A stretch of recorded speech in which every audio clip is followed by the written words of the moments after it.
It's wicked, isn't it? It's wicked. Must have taken you ages to colour all that in. Well, it did start off as a colouring book, but you know. And we are now live, and a very good evening and a very warm welcome to our Lyceum evening, coming to you from the Paul Spiritualist Church on the south coast of the UK.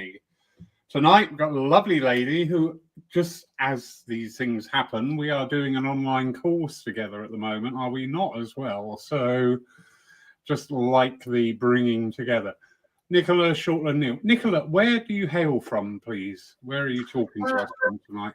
I'm speaking to you from Crewe in Cheshire, so top other end of country. Yeah, beautiful area. I love Cheshire. Only second to Scotland and the Lake District and Wales. So it's fourth. Well, to be fair, I mean, we are located very close to the Lake District and also to Wales as well, I believe.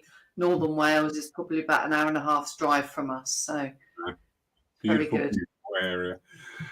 Nicola, would you like to give us just a wee bit of background about yourself, please? People are always very interested on how we come into the movement, where our mediumship first made itself known, and where we are and what we're doing today. Okay, so, well, that's an incredibly big question, to be absolutely honest with you, Laurie, and I will answer appropriately. Now, I've always believed in God. That's the one thing that set me apart from my mum. My mum was an atheist. She believed that once you were gone, and that was it. And I remember one of my earliest memories was my mum and her friend talking to each other, and I have no idea what I said. But all I know is that I must have hit the mark with her friend, because it got me into an awful lot of trouble afterwards. And her friend saying, "I told you not to tell anybody." And my mum saying, I didn't. And I'm thinking, well, I understand that I could have only been about maybe 2 at the time, give or take. And so that was my earliest memory of knowing that there was something very different about me compared to my peers, if I can put it in that way. Yeah. And I also remember as well seeing the late great Doris Stokes live at the Palladium on the BBC when the BBC aired such things, of course, back in the 80s. And I remember saying to my mum, "Oh, wow, I would love to be able to do that." And my mum saying, "Would you really?" And I said, "Yes, how marvellous is that? Just how wonderful and beautiful." And words to that effect. And fast forward, let me think, probably to 99, going through life situations. And that's right.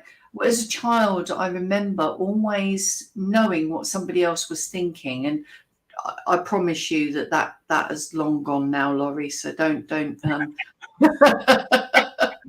I remember looking at a lady and hearing her thoughts as if I were present within her own mind. So and fast forward through the teenage years and the turbulent 20s. My mum passed away in 99, and I was 29 years old. And our relationship had been quite fractured over a number of years. And it was only when I had my son, when I was 20, that we really became a lot closer. We were more like friends than mother and daughter. Used to go to car boot sales every Sunday morning and then go to the pub for a lovely roast lunch.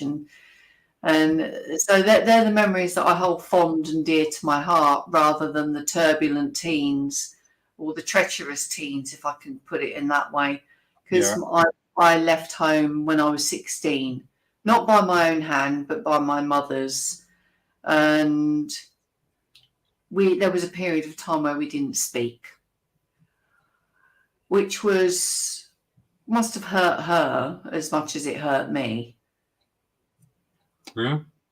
When she passed away in 1999, I went to see a medium upon the recommendation of a friend who said to me that you're very psychic and it's there to develop should you wish to or choose to. So I'm like, yeah, okay, then that sounds good to me. Little did I know. And she made a connection and a link with my darling mum. And I can call her that now. I've called her many things over my teens and 20s, and darling wasn't one of them. And so when my mum came through, the joy, the tears of joy and happiness that came with that, knowing that my mum was okay, that she was with me. But at that point, I didn't understand how she was with me, but I just knew that she was there with me. Yeah. Yeah. And it took the passing of my mum and a move to Australia in 2004 for my gift to really open up. And in some ways, I've envied over the years the mediums that are born into a spiritualist family, like the late great Gordon Higginson and his mum Fanny, who tended and nurtured him and put him on the platform at the tender age of 12. And I have, but then I think to myself, well, you know what? You've had life experience that enables you to connect with people. Not that I'm dismissing any medium that has been born into a spiritualist family, you understand, ladies and gentlemen, listeners, viewers, whomever, and whatever. But my life experiences now, I can look back and understand why I've had them. Yes. Yeah. And that 2020 hindsight vision has really been something that I've reconciled with over the years. So moving to Australia in 2004, left everybody behind, had 6 months in Australia, just my son and I, before my now ex-husband came to join us, getting everything sorted out. And I have to say, that was like, if I could use the analogy of my soul being an egg, that smashed it open. Yeah. The trauma, the homesickness, the bereavement, because not only had I suffered a bereavement of my mum passing, it was also a bereavement of leaving my friends as well. Some who I'd known for 25 odd years. So it was no mean feat by any stretch of the imagination. And I love Spirit's sense of humour, because when I was in Australia, I started to attend it. I started to attend development circles. I started doing one-to-ones in a spiritual shop called the Good Vibe Shop in Cleveland, in Brisbane, which sadly is no longer there. I believe it's now an ice cream parlour, or it was. And so I had a reading with a guy there, and he said, all I can see with you is Harry Potter, Harry Potter, Harry Potter. That's all I can see is Harry Potter. And I'm like, okay, well, that's very random. So I went home, switched on the television, and lo and behold, on the screen is an image of Harry Potter. And it was part of Tony Stockwell's one of his psychic programs. And then he went on to explain about the college in Stansted, and went on to explain about how marvellous the place was, and it was like Hogwarts.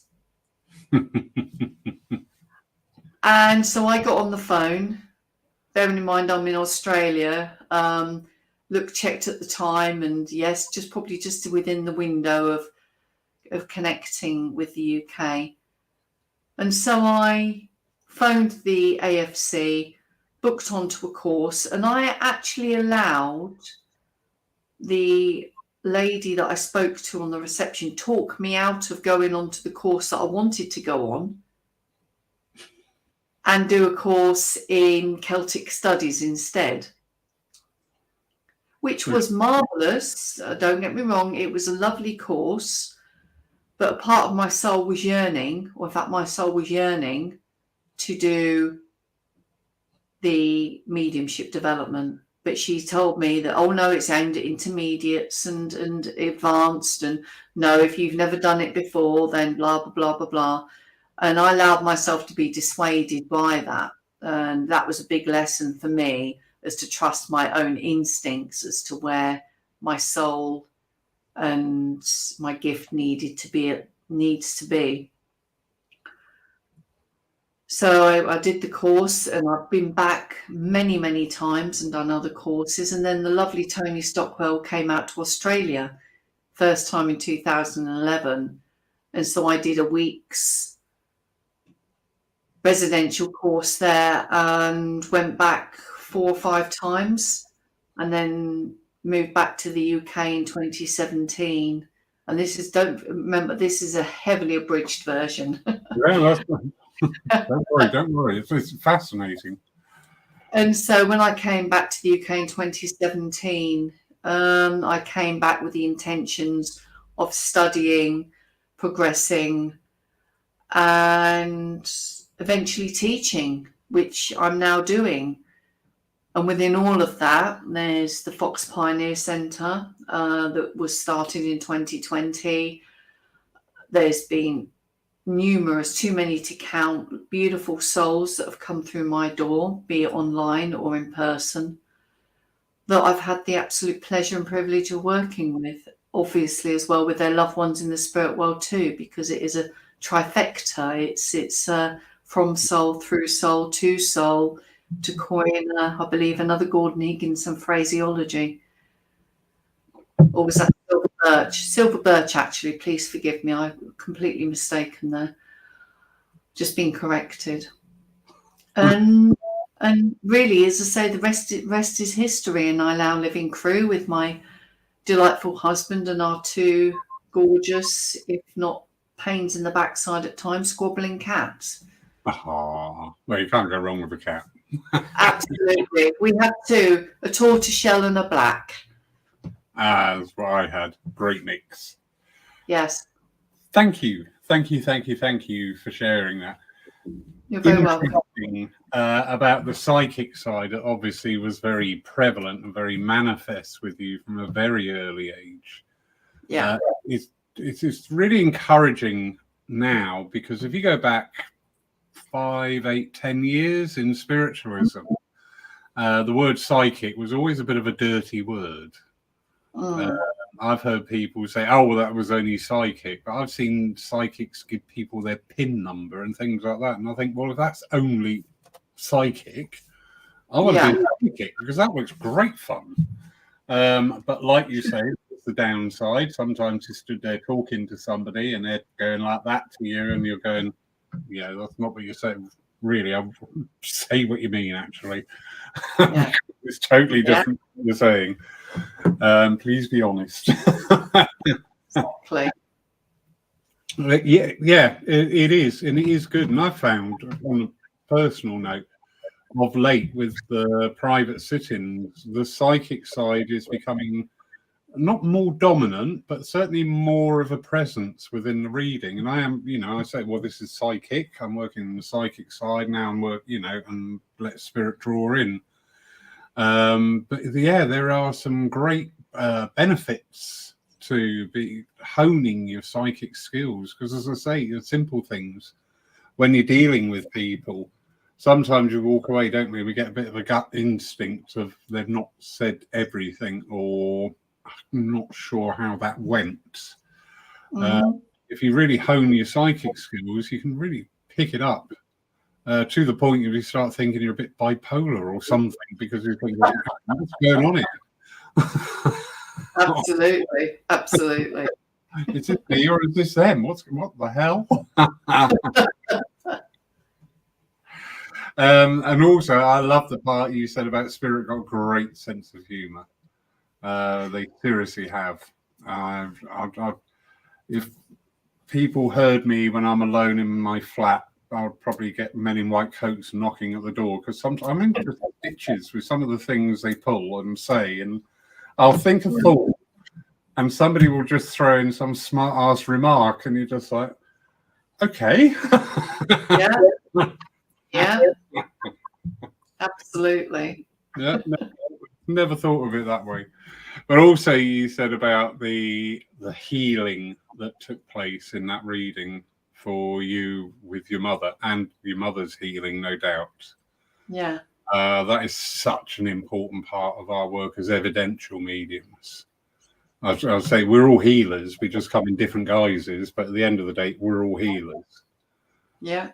We're here to mend those risks, to bring about a bit of peace, bring about reconciliation, bring about, sometimes it may not be taken or may not be welcome, but we're working for the spirit side, and if they need to say something, and if it's just, I'm sorry, that's it, I've got to leave it there and move on, you've given that voice, you've said that part for them.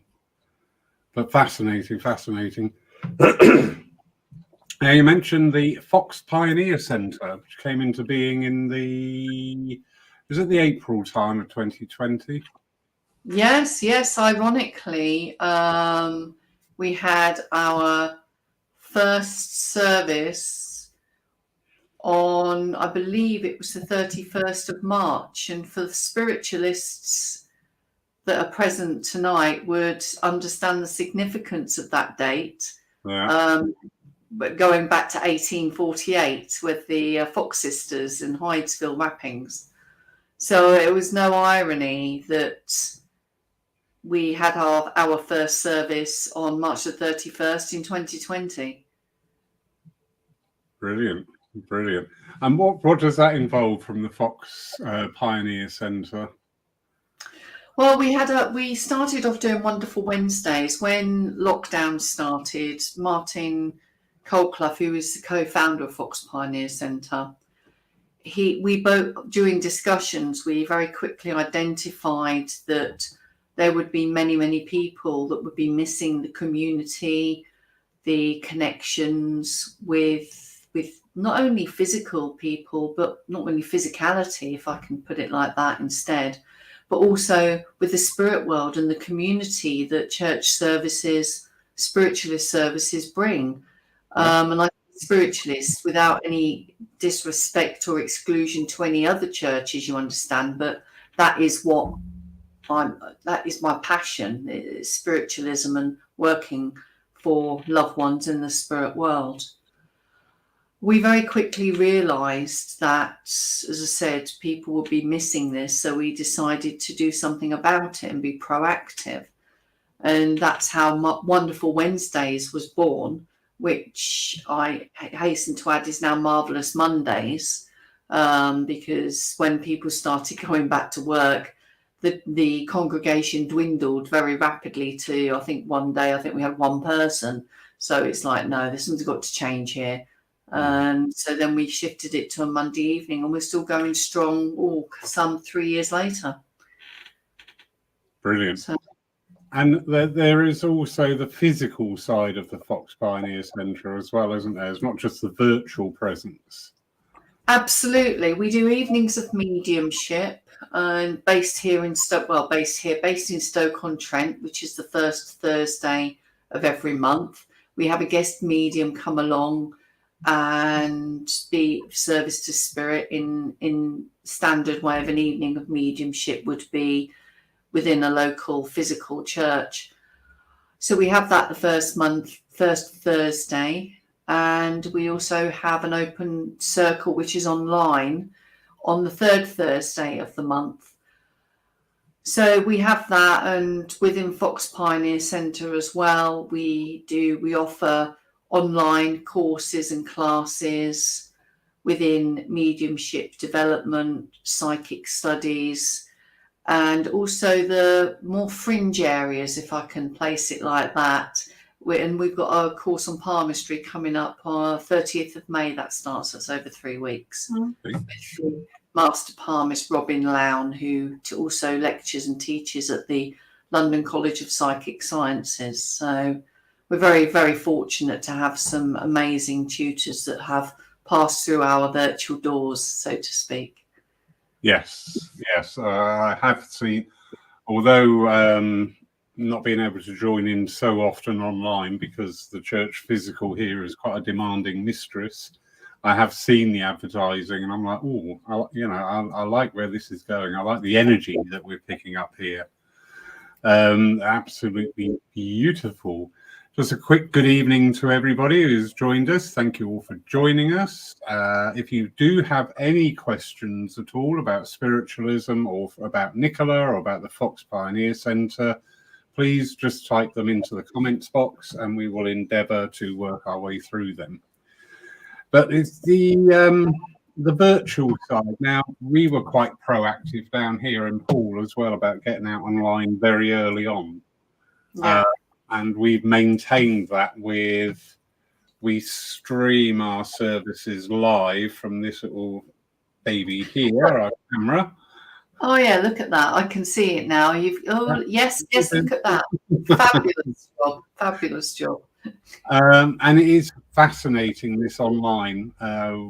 Very early on, like you say, and quite rightly said, people were missing community. Now, be that the community of walking down the road and chatting to the neighbours, or going to their church, whatever their religion, or going to see a medium, that was all just taken away from us. So this backfill of the online mediumship, although the some organisations already had, SNUI was running for quite a number of years, which suddenly took forward with the lockdowns, and a lot of people said, well, I can't work, how can this work? This seriously can't work, because we've just got this sort of like very blinkered view, I think, sometimes of the spirit world, because we equate it to the physical world and we equate it to us as well, and we then put on the spirit world our own fears and foibles and strengths and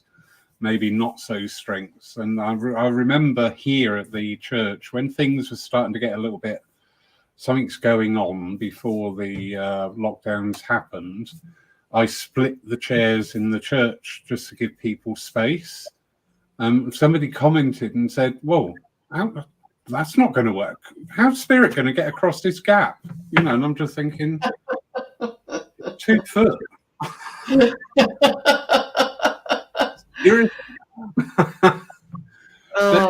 It's fascinating, isn't it, that everything, every adversity and we have in life has a lesson. Every time we go through a trouble, it has a lesson, and it also has the opportunity there to grow from that time, to grow from that challenge. And one of the great things I've seen for spiritualism is the advent of the online, this communication now. We're all about communication, but let's be honest, before 2020, we're the world's worst at talking with each other. We were terrible. We were going to talk to spirit all day, but actually a medium talked to another medium. Oh, God, good God, no. What do you want to talk to me? What are you after? What do you want? Yeah. So, absolutely. Yeah, sorry, go on. I jumped over you there. No, please carry on. It's your evening. Say something. And I've heard that as well, that mediums have said, oh my goodness, I couldn't possibly work online. And I agree it's different.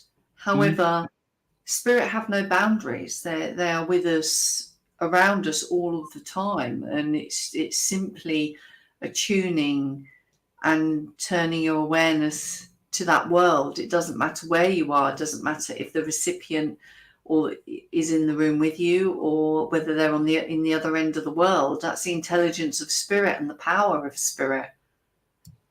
And so I agree with you when you say that some mediums, and possibly I class myself in this in days gone by, that equate spirit in the physicality. Whereas they are everywhere. amongst us. It's like the air that we breathe. We can't see it, but we know it's there because it sustains our life. And as a spiritualist, spirit sustains my life. Yeah, very good. And it's the intelligence, isn't it, that goes with spirit. Again, I think we've spent far too long in the past putting our own mentality upon the spirit world. And poor old spirit world, they must be seriously sat there some nights in the bar after a session going, oh, good God, you never guess what they asked me today. Exactly. Fill the jar of peanuts up. This is going to be a long one. Yeah. No, yeah. No, I was disagreeing with you. Sorry, we jumped in again. No. Carry on. It's, as you say, it is the intelligence of spirit, and surely as spiritualists, whether someone's a spiritualist in the fact that they go to church and they love watching and listening to receive that link and that communication, or whether the spiritualist that is an active member of the committee, or a spiritualist that is a medium or a philosopher or a healer, it's all about the intelligence, which is what we go to see, which is what we go to prove, and what we go to show. Yeah. And it's by the very demonstration that we can demonstrate to naysayers, if I can put it in that way, that it is true. And it doesn't matter what somebody believes, it doesn't change the truth. Yeah. It's sometimes a frustration of ours, isn't it, when people don't get it. Either they don't want to get it, or for whatever reason. It could be a multitude of because we know ourselves that, number one, life goes on forever. Yeah. One day, every single one of us will do the blink, I call it. We'll blink our eyes and suddenly open our eyes and go, oh, hello, where am I? What's going on? We're all going to go through that process. Absolutely. And number two, it's just the love of spirit. It's the love that spirit brings through. I don't know if you agree with this, but often when you say as a platform medium, they say they love you. I'm not hearing, oh, tell her I love her. It's just there. It's just. Yeah. Yes, absolutely. Yeah. It's just absolutely there, and it's unconditional. It's unasking, no matter what's gone before. All that is just absolved. It's on either side of life. We can have people other side of life that maybe life has dealt them a hard hand and things weren't as beautiful as they could have been. But that love is just there from them. No matter what they've been like, that love is just there. And same for our healers, because I'm a big supporter of the healers within our church. I think far too long they've been sort of like the second act. Next week we've got so and so. They're going to give a great service full of love and da da da. And how many times do they say, and our healing team is here? Don't forget our healing team, and celebrate the healing team, because they devote hours and hours and hours and hours, and they don't have what we have. We have that validation of our works when we say something and we get a yes or a no or a maybe. Yes, of course. Healers just give. Yeah. Just give. They're not people aren't growing legs back. They're not suddenly throwing away their crutches. But on a level, we know that healing is working. And they do it week in, week out, week in, week out. And I think, our healing, the healing side of our movement really needs its recognition, just uplifted that little bit in the public's eye, and just reminded that, you know, the healers go through just as much, if not more, training than a lot of the people who come onto our platforms. And I completely agree with you there as well, Laurie. And I use the analogy there. It's like being an A&E nurse, isn't it? You're giving and you're giving and you're giving, but you just don't see the outcome. You don't see the healing. You don't see what happens a long way down the line. And unless a healer is fortunate and blessed to have documented and given healing to the one person or one group of people regularly and religiously so, and they can see the progress that's been documented. As you say, I'm not saying it's a thankless task, but I feel that at times it can be a thankless task. Yeah, I do think, as I say, sometimes the healers are just, you know, I'll always draw this out allegory. The evidential medium will turn up, take the service. First thing you do after the service is pay them. Every week, your healers turn up to work their mediumship, and they don't get paid. They don't get their expenses. They fund most of the time their own training. Yeah. And that side of our movement just needs to be uplifted a bit more. I see a lot of places now working with healing online. Now, I was a bit dubious about that. I'll hands up. Yeah. Until I took part in something, and actually, I was amazed at what was going on. I was just like, bloody hell, I wish this was happening in real life, you know? Yes, absolutely. Absolutely. I've got 2 mentorship students at the moment going through. I'm taking them through trance healing, and I've used my husband as I want to say victim, but that's the wrong word. I've used him. I've used him as a recipient, and also myself as well. And I know I can vouch that it does work at a distance. Yeah. It's energy. It's another way of using that God force energy from the spirit world, from God himself. Yeah. And if anybody's ever read about Harry Edwards, would know that and understand that it's direct from source. Definitely. Lovely Julie Caswell. Good evening, darling. She's saying, I have witnessed the power of absent healing, so never doubted that mediums could work online doing mediumship. Yeah, I know Julie's very active and runs her own circle in her own home, which I think home circles really need to be brought back in to the public's mind, because all our greats, when we go back in the past, and the people that we revere nowadays, you mentioned Gordon Higginson, Harry Edwards, and all these greats of the past all started off in home circles. Absolutely. Yeah. No, I absolutely they did. I mean, Gordon Higginson, and if my memory serves me correct, I believe he started sitting in circle when he was a tot. I think he maybe about 4 to 6 years old.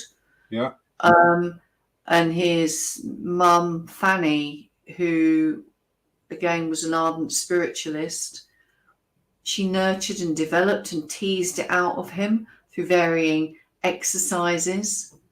But it's a slow process. You have to be patient, which I believe that so many now do a course or a class and they think they're a medium.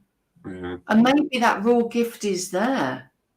Maybe they can make a link with the spirit and deliver it. But really, it's a bit like having a gift of playing chopsticks on a piano, not disrespecting anybody present, ladies and gentlemen, but it's a bit like having the gift of the piano and you can play chopsticks. However, you can't really go and play a concerto in front of millions of people, in fact, thousands of people. I use that as an analogy. There has to be training and development and time and patience, because mediumship is very simple, but the journey and the development is something entirely different. Yeah, very much so. I do like that one about the pianist, because I've heard it put slightly differently, that comparing mediums to what we would call, the absolute top of the pyramid there. And you can have 1,000 pianists, but only one of them is going to be a concerto pianist. Yeah, and we can say that in our mediumship, that you can have 1,000 mediums. There may only be one or two that really stick out, but then sometimes that can be a bit of a subjective view, because that medium is saying the things that resonate with me. That medium may have the visual appeal that will resonate with me, the presentation that will resonate with me, but it doesn't actually mean that their depth of communication or the source from which they're working is any greater or lesser than anybody else's. So it's always a minefield. Absolutely. And I maintain for many years now that there's a medium for everybody. Yeah. It doesn't matter at what point a person is within their own physical journey, within their own life's experiences, how mature their soul is. There is a medium for everybody. And just because the communication may not quite gel with one medium, it doesn't necessarily mean that you're hard to read. I've heard that so many times. It's like, well, actually, it's possibly more to the effect that the person you went to see either wasn't attuned to you properly, wasn't either in their power, or they were just the wrong medium. Yeah. Simple as that. I have learned mediums, we give, don't we? Yes, absolutely. We give. What do you want? I'll give it to you. Tell me what you want. Yeah, write down a bit of paper, I'll give it to you. Give. Phone rings. Can you do a set? Yeah, no problem. Is that our anniversary? Never mind, I've got to go and do a church service, We give.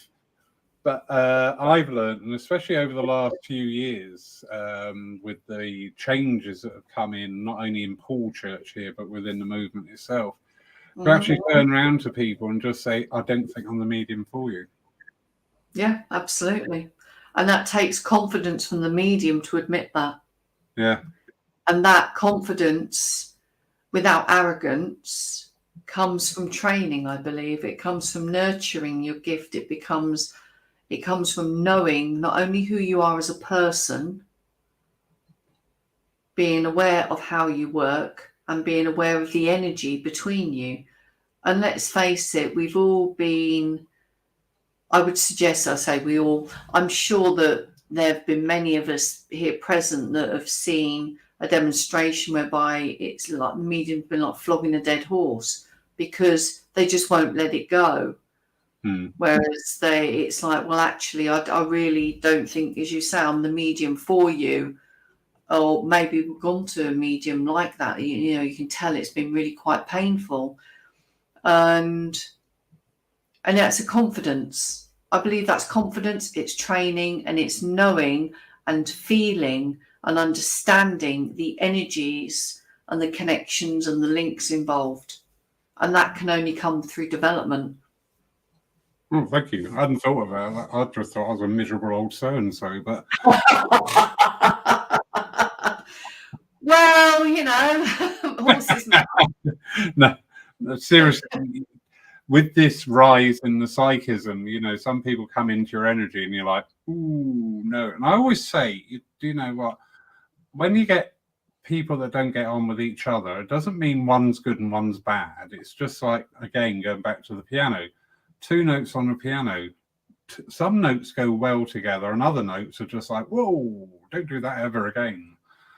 And if you pick up on that and somebody comes into your energy and wanting a sitting, and if you just know, do you know what, this is not going to resonate. This really seriously isn't going to resonate. Try somebody else, but yeah, this is not going to resonate. Then I'm not going to waste your time. Similarly, I'm not going to waste my time either. Absolutely. So lovely, Tony Goswell. Going back to the fast track development, society wants instant recognition rather than a lifelong journey, and that can include those being involved in a spiritual life. Absolutely agree. Absolutely agree. I mean, we're in a world now where you can get everything at the touch of, basically a stroke of the finger. And I've just ordered a burger while you said that. there you go. And so they don't understand, or maybe there's a lack of understanding, a lack of patience on why it can't be like that. And the soul is like a flower. It's only going to unfold and blossom and bloom when it's good and ready to. Yeah. And to get it to bloom and blossom, you've got to nurture it. You've got to water it. You've got to give it sunshine. You've got to give it a little bit of baby bio. Which to me, it's like the plant analogy of sitting in your power and building it up. It takes nurturing and it takes time. So, Tony, I completely agree with you, lovely. CC Nicola. In my development, I have went through so many changes. I took time out to work on me, to walk my talk and become the best vessel for spirit. Ethics is important. I'm now starting a new development group with Jackie McGee. I'm not familiar with that name. But yeah, there's a lot in that one statement there. Absolutely. And it goes back to what I said earlier, that the mechanics of mediumship is easy to learn. It's basically a case of who's there, who do you wish to speak to, and what do you want to say. That is really it in a nutshell. But it's the time to, as you said, Cece, taking the time to work on you, and every medium should know who they are. And I believe, again, to coin a Gordon Higginson phrase. Oh, I nearly pronounced that very. You said something. Nearly. Sorry, Gordon. I'm sure he's laughing. I understand he had a good sense of humour, bless him. Fingers crossed. Well, yeah, exactly. I don't see any bolts of lightning quite yet.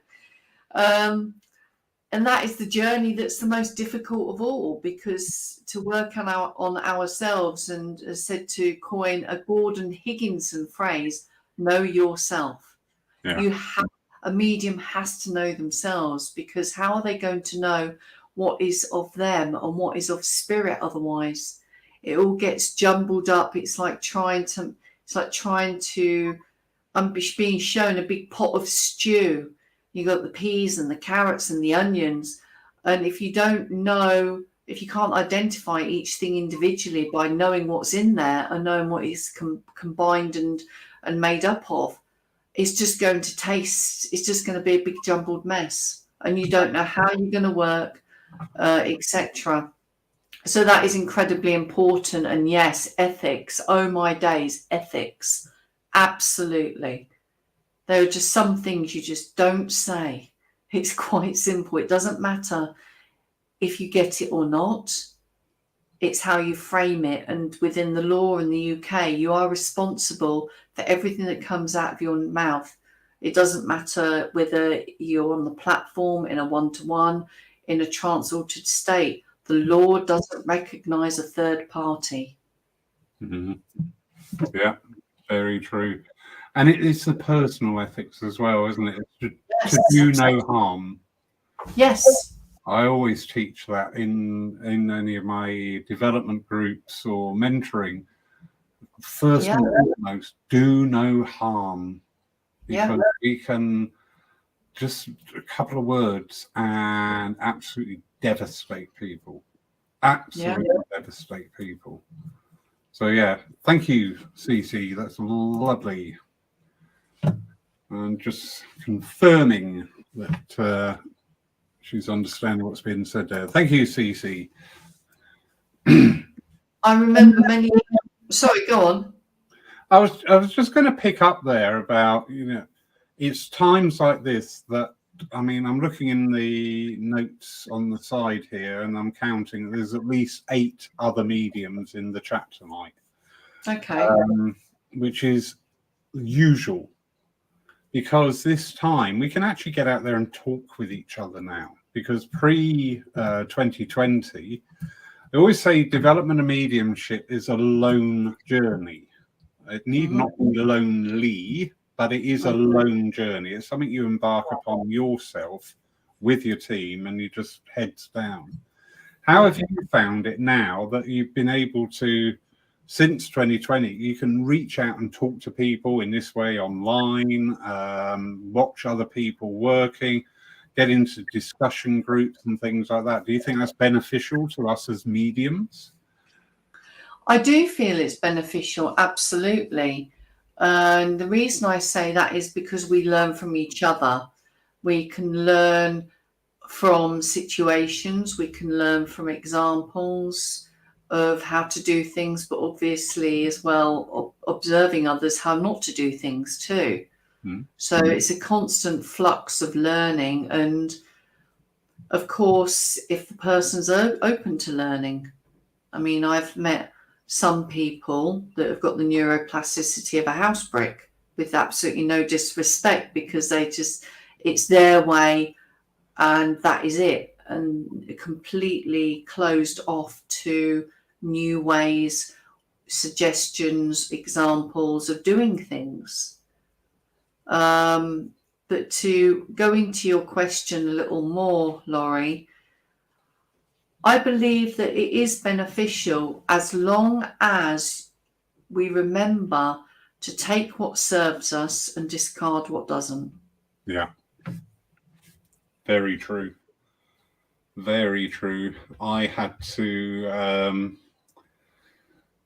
teach myself not to get so het up sometimes. Because some people were quite prolific in what they put out in social media, and sometimes, and I just had to learn, number one, just to maybe snooze them or remove them from the profile, because I just thought, why are you allowing these people to trigger you? You don't know them. Yeah. They're not in your life. They don't wake up in your head. They don't pay your bills. Yeah. Why are you letting them have this huge, trigger thing with you? So that was quite a learning process. But also I learned that I do that in life as well, or I tended to. People would throw a comment and I would go away, and by the time I got home, it's full ring circus going on with acrobats, jugglers, and the whole damn work,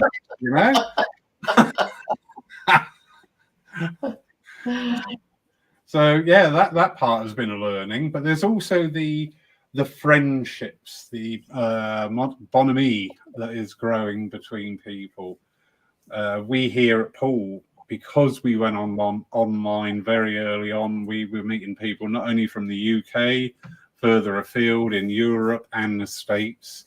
And we've had these people coming to visit us here in Poole, and it's just amazing.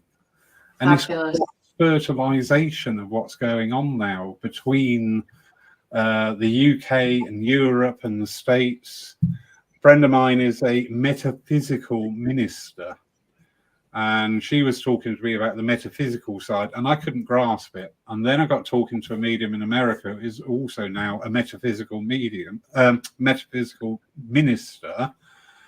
And every time he opens his mouth, I get it. I'm just like, oh, right.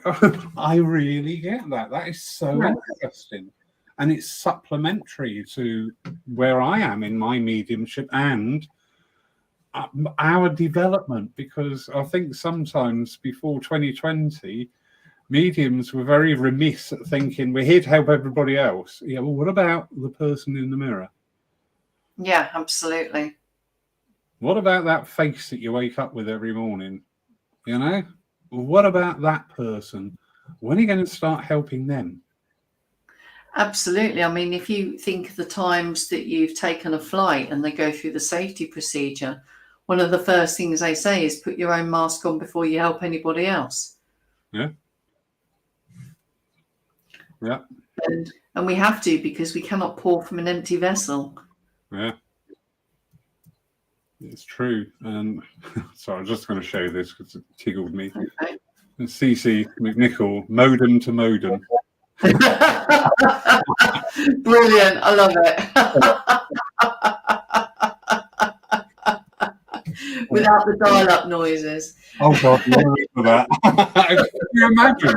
Could you imagine it today if we were at that level? Oh my goodness.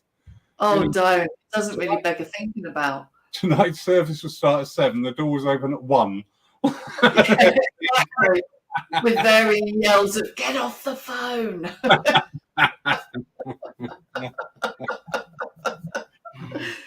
It's amazing. So, this question pops up now and then. I do like this one. Where do you think we're going with within spiritualism as a group, without being affiliated to any group or understanding, but just this voice of spiritualism in the UK? Where are we on the right track, or we've got a long way to go? I believe that we've got a long way to go, and the reason I say that is that I believe that spirit are ready to. If we take technology, for example, I believe that spirit is ready to work with us with technology. I mean, they've proved that with the online services, but I believe that there is the scope for experimentalization, even if that's a word. If it isn't, I've just made it up. So cool, Colin. I believe that there is scope for experimenting with physical mediumship online, because wouldn't it be amazing if the same phenomena was happening in 2 separate places simultaneously? Yeah. Wouldn't that be just like something to behold? And I believe that it's only our minds and our beliefs, and in some cases dogmatic attitudes of this is the only way it is, this is how it's got to be, this is how we've done it since 1848, or whatever words are used, that holds us back. We hold ourselves back. And that is why I say that we have a long way to go. Not spirit or technology, but us as human beings and the minds involved. And I believe that so many they're looking through the keyhole at the possibility rather than opening the door. Ooh, I like that. I'm pinching now. £5 every time you use it. No, I'm joking. All jokes aside, but if you consider it, it's true. People believe they're like the key eye up to the keyhole, and they're looking through, and they believe that they can see everything there is to see, but it's just a small part of it. And it's only by opening the door and stepping through it do we allow spirit to draw so close to us that we cannot fail to do their work. Yeah. It's the can't word effect, isn't it? We can't do that. They can't do that. You know, and time and time again, especially in circle, when somebody says, "Oh, well, I can't do it." No, you can't now. No. You're quite right. You can't do that now because you've just told yourself that, and you've told everybody in the room that you can't do it. So sit down and come back with a better attitude next week. Yes. Very hard circle here, but no, but it's true. You've got to run a tight ship. People need to know boundaries. People need to understand that the mind is the most powerful organism. The mind is what lives on after the brain has died. Yeah. And the mind is the navigator. The mind is what makes that up course. Exactly. The mind makes a fabulous slave, but a rubbish master. Yeah. Yeah, I get that. I get that very much. So yes, and I'll let you into a little secret, and in front of everybody that's watching. No, don't forget you're online, love. And it's recorded. Brilliant. I'd love a copy, please. I went through so long saying, "Oh, I can't talk about myself. I find it difficult to talk about myself. I don't like talking about myself." So consequently, I reaped what I sowed. I found it difficult. And tonight, I said to myself, "You know what, Nicola, you're good at talking about yourself. It's okay to talk about yourself." So I say to you that what you've just said about the word can't, I'm hoping that tonight has proved a case in point. It does. And we do, don't we? We distrust ourselves. And like you say about talking about ourselves, but that engenders the conversations that come on. You know, I'm not blowing my trumpet here, and I'm certainly not egotistical in any way, shape, nor form. But sometimes I look back on some of the conversations we've had and go, blimey, I know a lot. Yeah. Yeah, absolutely. I never knew I knew all that. Absolutely. And knowledge becomes wisdom when it's shared. Yes. Yes, very true. Very true. And it doesn't belong to anybody or any organization or any one doctrine. It is, the voice of spirit. And this is another lovely, just little sidetrack here. We were talking today on the course about trance, and I know some absolutely amazing trance mediums. I also know some that I'm a bit dubious about the result. But the one thing that always strikes me is you always get these different perspectives on everything, because we sort of we want the answer to everything. So we go through these different forms of mediumship to find the answer, only to find that actually the spirit world don't have the answer. They have thoughts, they have perspectives, and they will gladly offer these up to stimulate our own engagement with that. So I don't know why I had to say that, but obviously I did.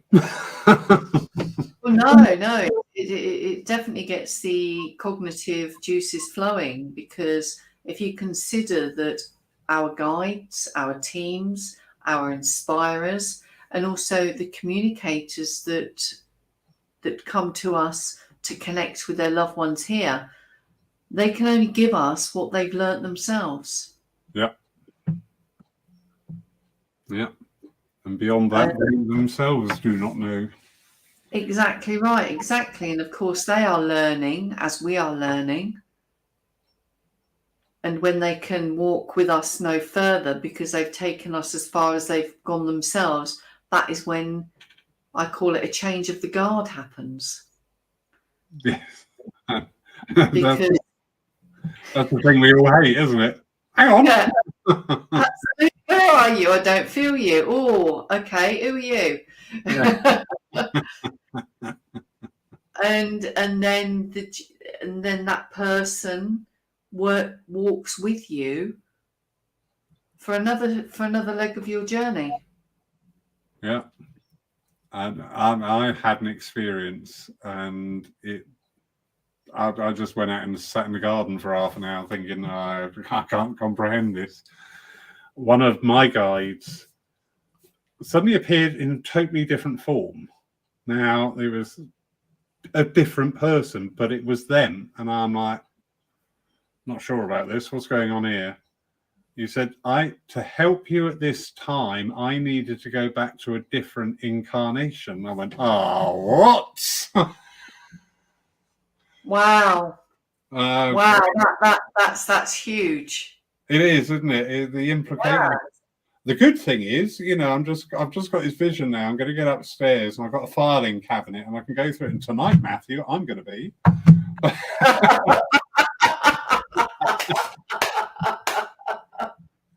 Either that or like spiritual charades. Yeah. Which incarnation are you? It's the Wheel of Fortune, having it ticking round. Oh, bless. Oh, wow. That is a mind boggler, isn't it? It was. I was just outside and I'm like, I'll get the smoke out of my ears and before I go back in. Exactly. Anyway, lovely, Nicola. Thank you so much. As I said, we're both on the same course. So we've been online since 4 o'clock today, and it's time now we got back into the real world, away from the virtual world for a little break. Absolutely. Thank you for your time. You've been thoroughly engaging. You're a delightful lady to talk with. Thank you so much. It's been my pleasure. Thank you. Thank you, everybody who's joined us tonight. Whether you're watching us live tonight or watching us sometime in the future on replay, welcome. And we hope that you just found something in there to engage with, to maybe confirm something you've been thinking, maybe debate with, and whatever. This is the whole purpose of these nights, is to be as one and share our thoughts in a free and open society. So thank you all. Next week's Lyceum will be a recorded one. We have a little trip from our church to go to the White Eagle Lodge in Lyceum in Hampshire.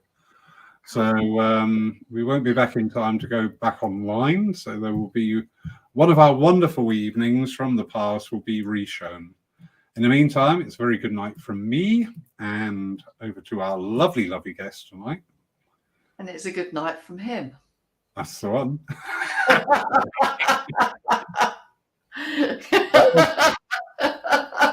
was what I was putting out. Oh, I've just finished watching, for goodness sakes, reading Ronnie Corbett's autobiography, which was amazing. So, yeah. Anyway, good night. Oh, just remember, you can watch us live online tomorrow at 11 a.m. Tomorrow we have one of our family gathering sessions. These are not a church service. These are community-based gatherings. We have one of our wonderful community plays the keyboards. Another one is a singer who recently had a naming ceremony for a little baby here, and she's getting back on with her singing. We've got the lovely Ted's Tales, as they've been affectionately called, 93 years of living in this existence, and lots to share with us, and many much more. So if you are in the area, we'd love to see you. Doors open at 10:15, and we settle down for about 11 o'clock. And as you can see, you can sit in chair. No, not that way, it's reversed. We have chairs one side, and you've got tables and chairs. There'll be tea, coffee, cake. What more do you want? Come on.